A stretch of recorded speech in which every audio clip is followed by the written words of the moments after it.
So good morning guys. तो चलिए start करते हैं आज के यानी कि 21 जुलाई के इंपॉर्टेंट करंट अफेयर्स को। तो इस प्रश्न में पूछ रहे अभी हाल ही में वैश्विक स्तर पर शीर्ष रियल टाइम भुगतान सिस्टम कौन सा बन गया है? तो आंसर होगा यूपीआई। तो यूपीआई यानी कि यूनिफाइड पेमेंट इंटरफेस ये अब दुनिया का top real time payment system बन चुका है। यूपीआई के जरिए डेली का जो ट्रांजिशन है वो कितना है? 650.26 मिलियन, जबकि वीजा का है 639 मिलियन। ये डेली ट्रांजेक्शन आपको बता रहा हूं। आपको बता दूं यूपीआई का उपयोग वर्तमान में केवल 7 देश करते हैं: Singapore, UAE, France, Bhutan, Nepal, Sri Lanka और मॉरिशस। इसके अलावा भारत तो है ही सही क्योंकि भारत ने इसको बनाया है।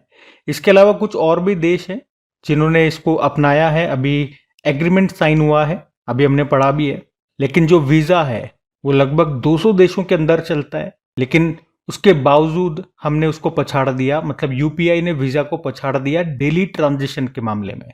और यूपीआई को किसने बनाया? NPCI, national payment corporation of India ने 2016 में लॉन्च हुआ था। अच्छा, यूपीआई से संबंधित कुछ और प्रश्न देखो कि यूपीआई सिस्टम अपनाने वाला पहला विदेशी देश कौन सा है? तो नेपाल है। और यूपीआई को अपनाने वाला पहला यूरोपीय देश फ्रांस हो गया। भारत का पहला यूपीआई एटीएम लॉन्च किया था हिताची पेमेंट सर्विसेज ने। यूपीआई पर क्रेडिट कार्ड को सपोर्ट करने वाला पहला ऐप मोबीक्विक है। यूपीआई लाइट फीचर लॉन्च करने वाला पहला बैंक बना था पेटीएम पेमेंट बैंक, जिसे आरबीआई ने बैन कर दिया था फिर। और फिनटेक कंपनी है स्लाइस, जिसने भारत की पहली यूपीआई संचालित बैंक ब्रांच खोली थी। कहां पर? बंगलुरु में। और यूपीआई अपनाने वाला पहला कैरेबियाई देश बना था त्रिनिदाद और टोबैगो। ये भी कुछ दिन पहले हमने पढ़ा था जब मोदी जी यहाँ पर गए थे। ठीक है, तो ये भी ध्यान में रखना। अगला प्रश्न देखते हैं। फिर अगले में पूछ रहे हैं हाल ही में अदिति चौहान ने संन्यास ले लिया, उनका संबंध किस खेल से है? तो आंसर होगा फुटबॉल। तो भारतीय महिला फुटबॉल टीम की गोलकीपर हैं अदिति चौहान, जिन्होंने अभी अपने खेल से संन्यास ले लिया है। और नोट डालना कि वो यूरोप में पेशेवर क्लब फुटबॉल खेलने वाली पहली भारतीय महिला फुटबॉलर भी हैं। 2015 में एशियाई महिला फुटबॉलर ऑफ द ईयर पुरस्कार से सम्मानित होने वाली वो पहली भारतीय भी बनी थी। अदिति चौहान इनका नाम है। तो अभी इन्होंने संन्यास ले लिया अपने खेल से, याद रखें आप। अच्छा, इसी तरह अभी किन किन खिलाड़ियों ने अपने अपने खेलों से संन्यास लिया है 2025 में, वो सारे प्रश्न मैं आपको कराता हूँ एक साथ। अचंता शरद कमल टेबल टेनिस प्लेयर है, संन्यास ले लिया। और ऑस्ट्रेलिया के स्टीव स्मिथ ने वनडे इंटरनेशनल से संन्यास लिया। बांग्लादेश के मुशफिकुर रहीम ने ओडीआई क्रिकेट से। बांग्लादेश के तमीम इकबाल ने अंतर्राष्ट्रीय क्रिकेट से। न्यूजीलैंड के मार्टिन गप्टिल ने अंतर्राष्ट्रीय क्रिकेट से। मनोज कुमार बॉक्सर है, इन्होंने संन्यास ले लिया। सिमोना हालेप रोमानिया की टेनिस प्लेयर है, इन्होंने संन्यास लिया। बी सुमित्र का संबंध बैडमिंटन से है। वंदना कटारिया हॉकी प्लेयर हैं। रोहित शर्मा विराट कोहली टेस्ट क्रिकेट से संन्यास लिया। मैरी एयरब्स इंग्लैंड की फुटबॉल गोलकीपर है, संन्यास ले लिया। वेस्ट इंडीज के निकोलस पूरन ने अंतर्राष्ट्रीय क्रिकेट से। साउथ अफ्रीका के हेनरिक क्लासेन अंतर्राष्ट्रीय क्रिकेट से। और ललित उपाध्याय हॉकी प्लेयर है, इन्होंने अपने खेल से संन्यास ले लिया। ठीक है, तो ये सारे पॉइंट्स ध्यान में रखना। अगला प्रश्न देखते हैं। फिर अगले में पूछ रहे हैं अभी अंतर्राष्ट्रीय रसायन विज्ञान ओलंपियाड 2025 का आयोजन कहां पर किया गया? तो आंसर होगा दुबई में। अंतर्राष्ट्रीय रसायन विज्ञान ओलंपियाड 2025, इस बार इसका ये 57 नंबर का एडिशन था, जो हुआ कहां? दुबई यूएई में 5 से लेकर 14 जुलाई तक हुआ। और इसमें भारत ने 2 गोल्ड और 2 सिल्वर जीते हैं। और इस तरह से मेडल टैली में बात करोगे तो भारत 6ठे स्थान पर रहा। और ये 2 गोल्ड कौन लेकर के आए? देवेश भैया और संदीप कुची, ये 2 गोल्ड लेकर के आए। और मेडल टैली में बात करेंगे तो भारत 6ठे स्थान पर रहा। तो क्या है इंटरनेशनल केमिस्ट्री ओलंपियाड? ये एक वार्षिक वैश्विक प्रतियोगिता है जो दुनिया भर के हाई स्कूल के छात्रों के रसायन शास्त्र ज्ञान और प्रयोगात्मक रसायन शास्त्र की परीक्षा लेती है। और भारत ने इसमें 1999 से भाग लेना शुरू किया है। इस बार भारत मेडल टैली में 6ठे स्थान पर रहा, 2 गोल्ड 2 सिल्वर के साथ। कहां हुआ? याद रखना, दुबई यूएई में हुआ ये। ठीक है, अगला प्रश्न देखते हैं। फिर अगले में पूछ रहे हैं अभी हाल ही में अंतर्राष्ट्रीय चंद्र दिवस ये कब मनाया गया? तो आंसर होगा 20 जुलाई को।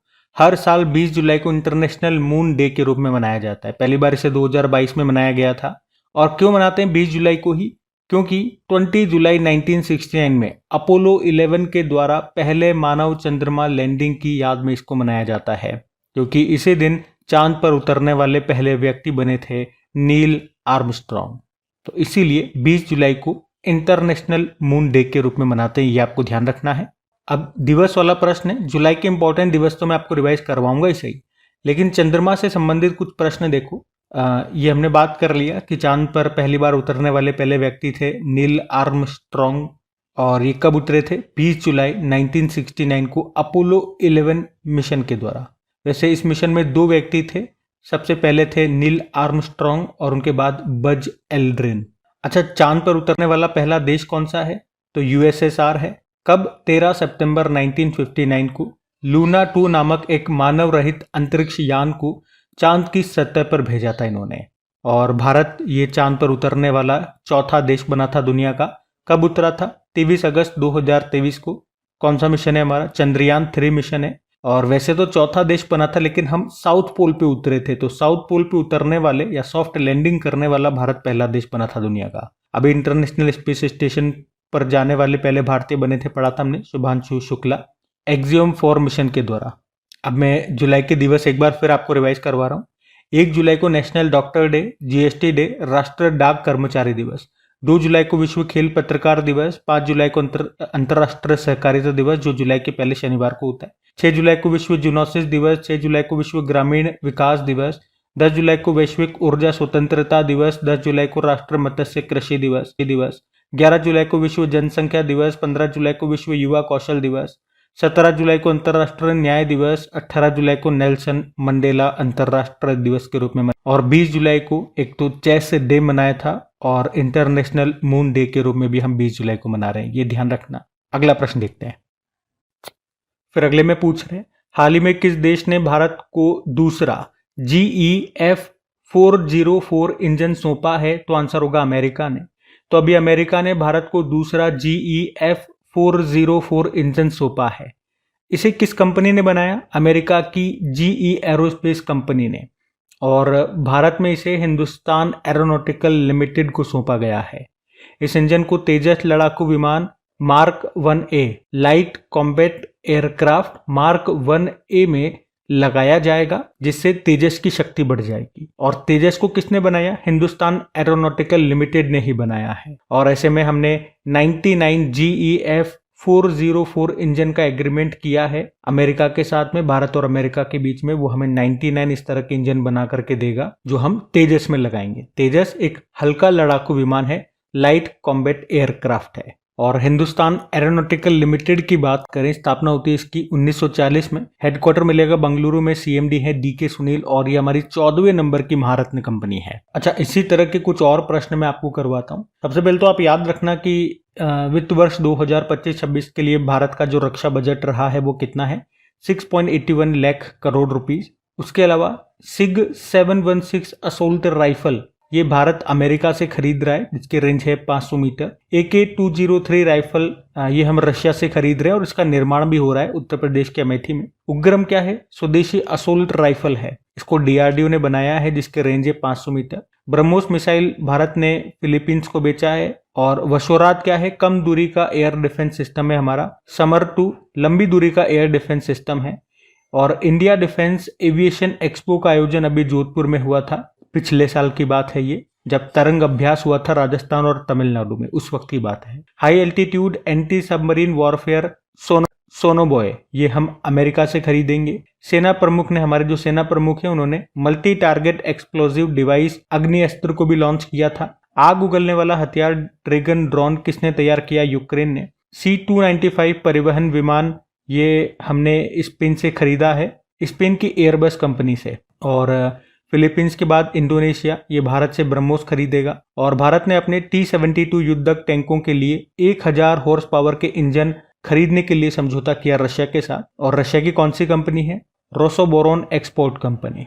ठीक है, तो ये भी ध्यान में रखना। अगला प्रश्न देखते हैं। फिर अगले में पूछ रहे हैं, हाल ही में राजस्व खुफिया निदेशालय ने किस ऑपरेशन के तहत 35 करोड़ रुपए के चीनी पटाखे जब्त किए हैं? तो आंसर होगा ऑपरेशन फायर ट्रेल। तो अभी राजस्व खुफिया निदेशालय ने ऑपरेशन फायर ट्रेल नामक एक अभियान के तहत भारी मात्रा में चीनी पटाखे आतिशबाजियों का पता लगाया है, जिनकी कीमत लगभग 35 करोड़ रुपए है। इन्हें कहां से जब्त किया गया? तो 3 बंदरगाह हैं, नावा शिवा पोर्ट जो महाराष्ट्र में है, गुजरात के मुंद्रा पोर्ट, और गुजरात में ही जो कांडला पोर्ट है वहां से इनको जब्त किया है। कांडला पोर्ट वैसे अभी इसका नया नाम बदल के पंडित दीनदयाल जी के नाम पे हो गया, और ये भारत का पहला स्पेशल इकोनॉमिक जोन है। अब आप सोचोगे पटाखों में ऐसी क्या दिक्कत है? पटाखों में दिक्कत नहीं है, लेकिन पटाखों को जब भी आप लेकर के आते हो बाहर से तो उसके लिए लाइसेंस की ज़रूरत होती है, और ये बिना लाइसेंस के ला रहे थे, मतलब स्मगलिंग कर रहे थे, क्योंकि पटाखों में लाल सीसा, कॉपर ऑक्साइड, लिथियम आदि जैसे प्रतिबंधित रसायन होते हैं और ये एक्सप्लोजिव मटेरियल है, तो खतरनाक है। तो आप तो ऑपरेशन याद रखना, कौन सा ऑपरेशन है? ऑपरेशन फायर ट्रेल, जो किसने चलाया? राजस्व खुफिया निदेशालय ने। अब कुछ ऑपरेशंस मैं आपको रिवाइज कराता हूँ, ये सारे 2025 में हमने पढ़े हैं। ऑपरेशन इंद्रावती, हैती से भारतीयों को निकालने के लिए। ऑपरेशन कामधेनु, जम्मू कश्मीर पुलिस ने चलाया मवेशी तस्करी पर रोक लगाने के लिए। ऑपरेशन डेविल हंट, बांग्लादेश ने चलाया हिंसा से निपटने के लिए। ऑपरेशन ब्रह्मा, म्यांमार में भूकंप पीड़ितों की मदद के लिए। ऑपरेशन टिक्का, जम्मू कश्मीर के पहलगाम में आतंकी हमले के बाद घुसपैठ को रोकने के लिए चलाया था। ऑपरेशन हॉक, सीबीआई ने चलाया ऑनलाइन बाल यौन शोषण नेटवर्क को खत्म करने के लिए। ऑपरेशन सिंदूर, पाकिस्तान और पीओके में 9 आतंकवादी ठिकानों पर हवाई हमले किए हमने। ऑपरेशन अभ्यास, सिविल डिफेंस मॉक ड्रिल अभ्यास है, बेंगलुरु में हुआ था। ऑपरेशन केल्लर, दक्षिण कश्मीर के शोपिया में केल्लर के घने जंगलों में आतंकवाद विरोधी अभियान है। ऑपरेशन संकल्प, सुरक्षा बलों ने छत्तीसगढ़ के बीजापुर जिले में 22 नक्सलियों को मार गिराया था इसके तहत। ऑपरेशन वेब स्पाइडर, यूक्रेन ने रूस पर गुप्त ड्रोन हमला किया था। Operation ghost SIM, Indian army और असम पुलिस ने मिलकर के चलाया था नकली सिम के खिलाफ। और ऑपरेशन राइजिंग लायन, जो सबसे पहले इजराइल ने ईरान के परमाणु स्थलों, उसके सैन्य ठिकानों पर हमला किया था। किसके तहत? ऑपरेशन राइजिंग लायन के तहत। और उसके बदले में ईरान ने जो इजराइल पे हमला किया था उसको नाम दिया ऑपरेशन ट्रू प्रॉमिस 3। और ईरान से भारतीयों को बचाने के लिए, निकालने के लिए हमने ऑपरेशन सिंधु चलाया। फिर अमेरिका ने ईरान के परमाणु ठिकानों पर हमला किया था ऑपरेशन मिडनाइट हैमर के तहत। और ईरान ने कतर में जो अमेरिकी एयरबेस है उस पर हमला किया था ऑपरेशन बशायर अल फत के तहत। उसके अलावा ऑपरेशन चक्र 5, सीबीआई ने इसके तहत साइबर धोखाधड़ी में म्यूल बैंक खातों का भंडाफोड़ किया। और ऑपरेशन डीप मैनिफेस्ट, इसका उद्देश्य है पाकिस्तान के द्वारा इलीगल लाए जा रहे सामानों को रोकना। Operation Madmax, narcotics control bureau ने इस ऑपरेशन के तहत 4 महाद्वीपों में चल रहे वैश्विक ड्रग तस्करी गिरोह को ध्वस्त किया। ऑपरेशन कालनेमी उत्तराखंड में शुरू हुआ था, फर्जी संतों के खिलाफ कड़ी कार्रवाई की गई इसके तहत। ठीक है, ये सभी ऑपरेशन अभी किसी न किसी कारण से न्यूज में थे, मैंने आपको सारे रिवाइज करवा दिए, ध्यान में रखना। अगला प्रश्न देखते हैं।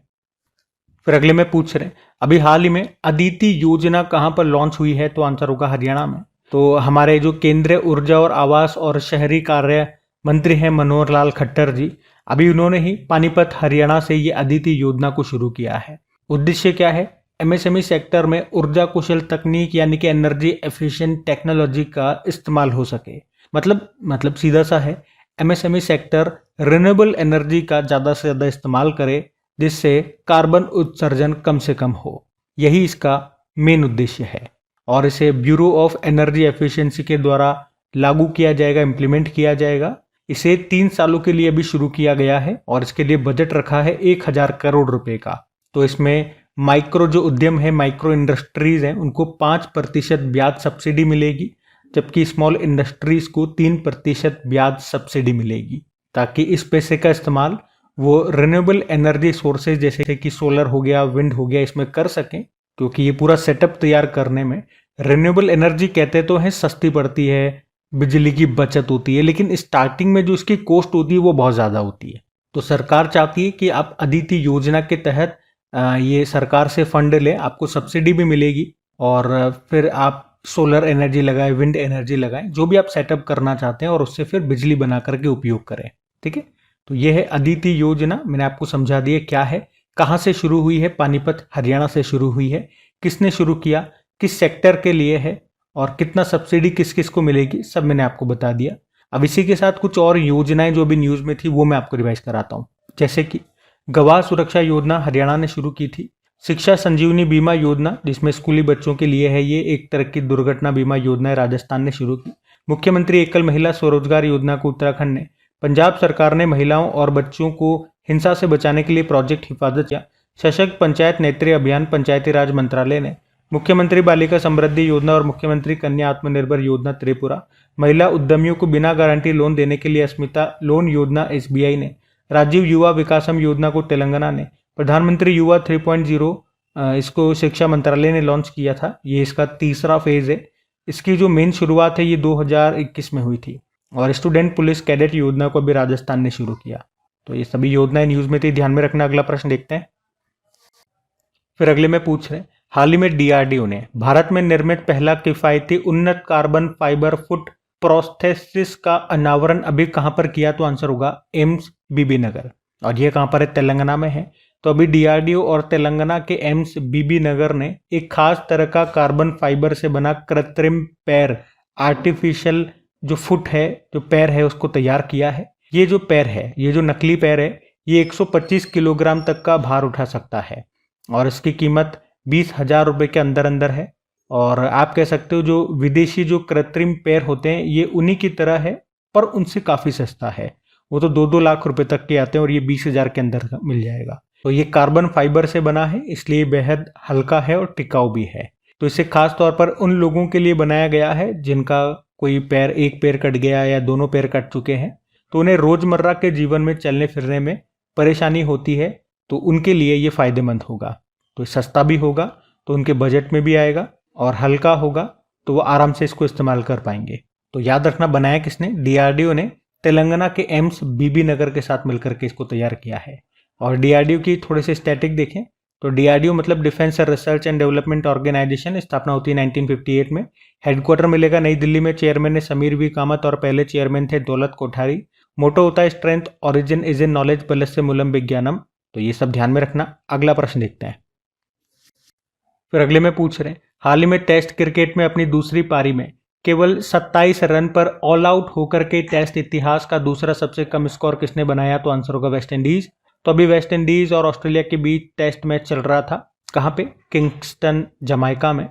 और ये दूसरी पारी चल रही थी जिसमें वेस्ट इंडीज 27 रन पर ऑल आउट हो गई। और इस तरह से ये टेस्ट क्रिकेट में अब तक का सबसे न्यूनतम स्कोर है।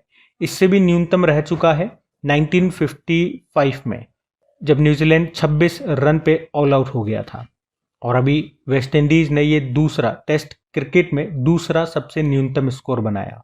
अच्छा, क्रिकेट से ही संबंधित कुछ और करंट अफेयर्स के प्रश्न आपको रिवाइज कराता हूँ। अभी मैरिलेबॉन क्रिकेट क्लब ने बनी हॉप कैच को क्रिकेट से बैन कर दिया था। और याद रखना कि अभी 13वां आईसीसी वुमेन्स वर्ल्ड कप 2025 होगा भारत में, भारत और श्रीलंका में। मुख्य रूप से भारत में होगा, श्रीलंका में तो पाकिस्तान वाले मैच होंगे। और 10वां ICC women's T20 world cup 2026 England में होगा। सेना देशों में 150 टेस्ट विकेट लेने वाले पहले एशियाई गेंदबाज बने थे जसप्रीत बुमराह। टेस्ट मैच की दोनों पारियों में शतक लगाने वाले भारत के पहले और दुनिया के दूसरे विकेटकीपर बने ऋषभ पंत। और शिखर धवन की ऑटोबायोग्राफी आई है, the one cricket my life and more. तीनों फॉर्मेट में शतक लगाने वाली पहली भारतीय महिला क्रिकेटर बनी थी स्मृति मंदाना। टेस्ट क्रिकेट में लागू किए गए स्टॉप क्लॉक नियम के अनुसार नया ओवर कितने सेकंड के भीतर शुरू करना होगा? 60 सेकंड। याद रखना ये। महिला T20 इंटरनेशनल में 100 विकेट लेने वाली दूसरी भारतीय गेंदबाज ये बनी है राधा यादव, पहली दीप्ति शर्मा है। अभी इंटरनेशनल क्रिकेट काउंसिल के नए CEO बने थे संजू गुप्ता, इस पद पर आने वाले दूसरे भारतीय हैं। और इटली ने पहली बार किसी आईसीसी क्रिकेट वर्ल्ड कप के लिए क्वालिफाई कर इतिहास रच दिया। और अभी ये उपलब्धि इन्होंने हासिल की थी ICC men's T20 world cup 2026 के लिए क्वालिफाई करके, जो कहाँ पे होगा? भारत और श्रीलंका में। ठीक है, तो ध्यान रखना ये सब। अगला प्रश्न देखते हैं। फिर अगले में पूछ रहे हैं कि अभी हाल ही में राष्ट्रीय भू स्थानिक प्रैक्टिशनर पुरस्कार 2025 से किसे सम्मानित किया गया? तो आंसर होगा इनकॉइस को। इसका मतलब हो गया Indian national centre for ocean information service, यानी कि भारतीय राष्ट्रीय महासागर सूचना सेवा केंद्र। और इसी को अभी ओपन सोर्स स्थानिक प्रौद्योगिकियों की उत्कृष्ट योगदान के लिए राष्ट्रीय भू स्थानिक प्रैक्टिशनर पुरस्कार 2025 से सम्मानित किया गया। अच्छा, इस संस्था के बारे में ऑलरेडी हम पहले भी पढ़ चुके हैं। इस साल की शुरुआत में आपको याद आएगा, आपदा प्रबंधन में योगदान के लिए सुभाष चंद्र बोस आपदा प्रबंधन पुरस्कार 2025 से इसको सम्मानित किया गया था। ठीक है, तो ध्यान रखना ये। बाकी ये थी आज की हमारी करंट अफेयर्स की क्लास। कमेंट करके जरूर बताइएगा सेशन आपको कैसा लगा। अच्छा लगा तो प्लीज वीडियो को लाइक जरूर कीजिएगा, शेयर जरूर कीजिएगा। बाकी डेली इसके क्विज आपको मिल जाती है आपकी क्रेक एग्जाम एप्लीकेशन पे, PDF मिल जाती है टेलीग्राम पे, दोनों का लिंक डिस्क्रिप्शन बॉक्स में है। चलो अभी कल के करंट अफेयर्स का क्विक रिवीजन करते हैं और सेशन एंड करते हैं। तो कल आपसे पहला प्रश्न पूछा था कि संयुक्त राष्ट्र मंडेला पुरस्कार 2025 से किसे सम्मानित किया? 2 जने हैं, ब्रेंडा रेनॉल्ड्स और केनेडी ओडेडे। और फिर पूछा भारत की पहली रो फेरी सेवा ये कहाँ पर शुरू की गई? गोवा। साउथहैम्पटन विश्वविद्यालय ने भारत में अपना पहला विदेशी परिसर खोला है, कहाँ पर है ये? यूके। और ग्रीन हाइड्रोजन समिट 2025 का आयोजन कहाँ पर किया गया? आंध्र प्रदेश। किसने एक सड़क एक दिन योजना को मंजूरी दी? दिल्ली। विश्व शतरंज दिवस मनाया गया 20 जुलाई को। किस देश ने आम चुनावों में मतदान की न्यूनतम आयु 18 से घटा के 16 वर्ष कर दिया? Britain. Indian golf premier league का ब्रांड एम्बेसडर बनाया गया युवराज सिंह को। और भारतीय पुरातत्व सर्वेक्षण के द्वारा लुंगफुन रोपुई स्थल को राष्ट्र महत्व के स्मारक के रूप में मान्यता दी गई। ये किस राज्य में है? मिजोरम। और आखिरी प्रश्न था, केंद्रीय चुनाव आयोग ने नीतू चंद्रा और क्रांति प्रकाश झा को किस राज्य में स्वीप आइकॉन नियुक्त किया था? बिहार। चलो कल का भी होमवर्क प्रश्न देखते हैं और सेशन एंड करते हैं। तो कल आपसे पूछा था प्रित्जकर पुरस्कार 2025 से किसे सम्मानित किया गया? तो आंसर होगा लियू जियाकुन को। आप सभी ने प्रश्न का बिल्कुल सही उत्तर दिया। अब ये आज का आपका होमवर्क प्रश्न।